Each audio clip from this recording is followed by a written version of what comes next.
अंतःकरण का निरीक्षण कैसे किया जाए? जहाँ साधक इस बात का ध्यान रखते हैं कि उनको किस प्रकार की क्रियाएं या अनुभव हो रहे हैं, वहीं साथ साथ उन्हें अपने मानसिक स्थिति का निरीक्षण भी करते रहना चाहिए। काम वासनाओं तथा विषय विकारों में भी कुछ कमी हो रही है कि नहीं, इस बात का भी ध्यान रखना चाहिए। काम, क्रोध, लोभ, मोह, मद, मत्सर, ईर्ष्या, द्वेष, परनिंदा आदि पहले कितनी मात्रा में थे और अब कुछ घट रहे हैं कि नहीं। यदि विकारों में कमी नहीं हो रही है तो समझना चाहिए कि साधन में कहीं कोई त्रुटि अवश्य है, जिसको साधक स्वयं अथवा गुरु के परामर्श से दूर करने का यत्न कर सकता है। व्यवहार शुद्धि साधन में सहायक होती है और साधन में संपादित शक्ति, एकाग्रता और शांति व्यवहार को शुद्ध करती है। इस प्रकार व्यवहार शुद्धि और साधन दोनों उन्नति के कारण बनकर अंतःकरण की निर्मलता लाते हैं। अब क्रियाओं का अभिमान नहीं होना चाहिए।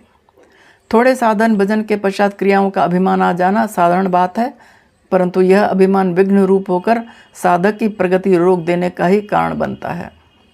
साधक यह भूल जाता है कि क्रियाओं के ही यह सब खेल हैं।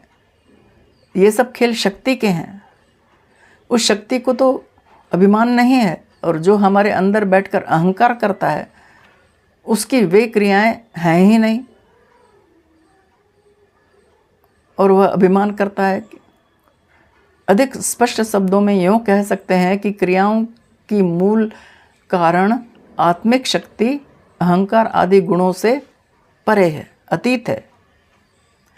अतः उन क्रियाओं का अभिमान केवल अविद्या मात्र है।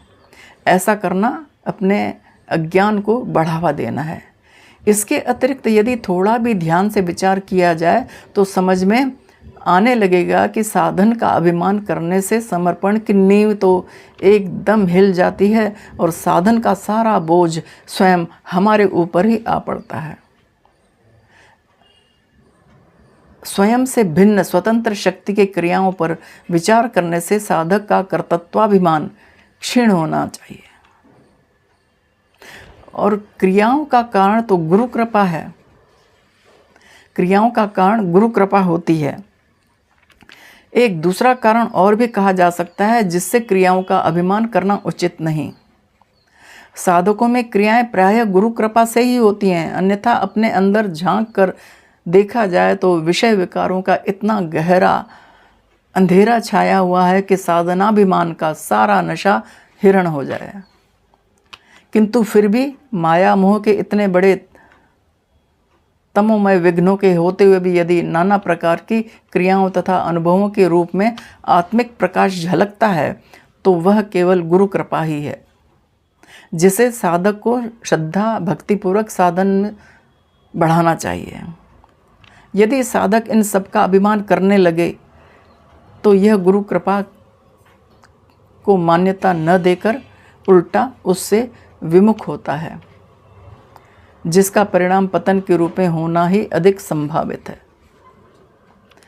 अनुभवों की गोपनीयता होनी चाहिए। साधन के समय आए अपने अनुभवों तथा क्रियाओं को जगह जगह कहते फिरने की वृत्ति भी कतिपय साधकों में देखने में आती है। यह ठीक है कि किसी क्रिया के समझ में न आने के कारण समझने की दृष्टि से गुरु अथवा किसी दूसरे वरिष्ठ दीक्षित के आगे जो इस योग्य हो उनका वर्णन करने में कोई आपत्ति नहीं है, किंतु बिना किसी प्रदर्शन के लिए अहंकारवश यत्र तत्र कहते फिरने की वृत्ति का विरोध कहाँ तक उचित है। इसका परिणाम उन्नति का रुक जाना तथा अवनति की ओर अग्रसर होना ही हो सकता है। इससे अभिमान पैदा होता है तथा कई व्यर्थ ही की टीका टिप्पणियों का सामना भी करना पड़ता है, जिससे चित्त में खिन्नता होती है।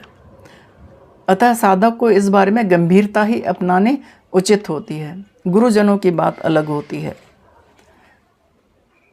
गुरुजनों को ज्ञान देना होता है। जो अभी इस पद पर अग्रसर नहीं हुआ है और जिज्ञासु है, आगे बढ़ सकता है, उसको अपने अनुभव सुनाकर उसको प्रेरणा दे सकते हैं, देना चाहिए। गुरु का कर्तव्य गुरु ही जानता है।